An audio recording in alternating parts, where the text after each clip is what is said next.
This is Dr. Carole. Thanks for joining me at our almost 3 p.m. chat on how to cope with these really difficult times. Um, actually, we've been getting great feedback. People enjoy at least watching for a few minutes, trying to get some, I don't know, some good ideas about how to manage everything. So I'm really glad it's helping.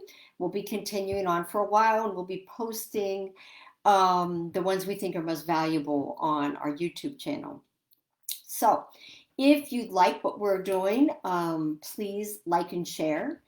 And that would be a great thing because there are so many people in need right now, right? We're going to talk a little bit about burnout prevention because that is what's happening. Whether you are a mom or dad working from home and taking care of your young kids and teaching them, or if you're a medical professional, a healthcare provider, and the need for important appointments is huge, the crisis situation is huge.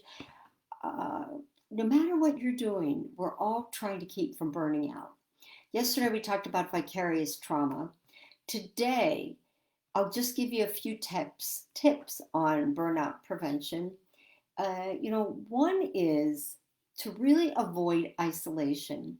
Now, I'm not talking about what's going on now with the quarantine and containment, because that does tend to make us isolated, of course, but try to reach out to people, your friends, your colleagues. Do Zoom virtual happy hours, do family game night, but don't isolate yourself because the more you isolate yourself, what you're going to find is that you'll feel more and more discouraged and your mood will be, low. So, number one, avoid isolation, okay? Number two, don't deny what's going on in your body. By that I mean, if you're tired, like you're really tired, you know, take a nap or take a walk around the block. Like don't push, push, push. Now, again, if you're a nurse or a doctor working in the emergency room, they may not even be giving you a break. You might have to take some, you know, time out in a different way with deep breathing strategies. But don't deny what's happening in your body. If your stomach's in knots, like don't go and eat lots of fried chicken, right? Be aware because our bodies and our minds are in a fragile state right now. So one is avoid isolation. Two is stop denying what's going on in your body. Three is change your circumstance. Now, in the past, I would say to people, well, if you don't like your job, just go get another job. Not so easy, right? But perhaps change it in that you could drive home a different way, a longer way, a way that gives you a break before, you have to get home and hit the craziness at your house. Or instead of working out first thing in the morning, maybe you're going to work out later in the day when you really need the stress relief. But so number three, change your circumstance. Number four, try to diminish the intensity in your life. Now, every single day is intense for us right now. But if there's anything you can do, like rather than always feel like, well, I better cook dinner, like get takeout, or eat scrambled eggs, or, don't do your laundry every other day, do it every 4 days.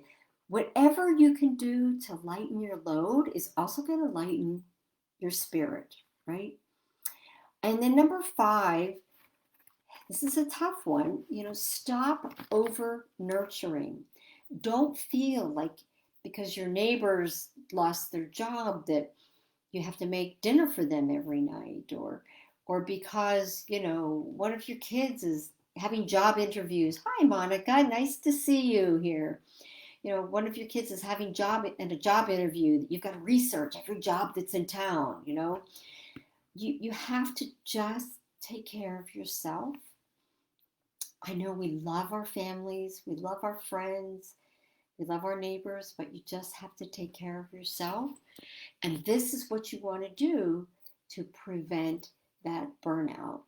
Perhaps rather than, running to the grocery store at 7 a.m. because that's when you're allowed to go, like just use that time in quiet meditation or, you know, just do something that's going to feed you, read a good book, look at some amazing virtual tours of museums. The Metropolitan Museum of New York has a virtual tour.